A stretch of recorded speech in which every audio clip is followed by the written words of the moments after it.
गैर आईनी और गैर कानूनी इक़्तिदार के ईवानों में खलबली मची है कि किस तरह 8 फरवरी को अवाम के जम्मे गफीर का रास्ता रोका जा सके ताकि वो पोलिंग स्टेशन तक ना पहुंचे।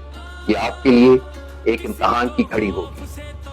आपने हर सूरत में पुरअमन रहना है और इस बात को यकीनी बनाना है कि आप अपने वोट का हक इस्तेमाल करें। यही वो वोट है जिसकी ताकत से आप इस गले सरे निजाम का खात्मा कर सकते हैं और एक नए पाकिस्तान की तश्कील में अपना हिस्सा डाल सकते हैं।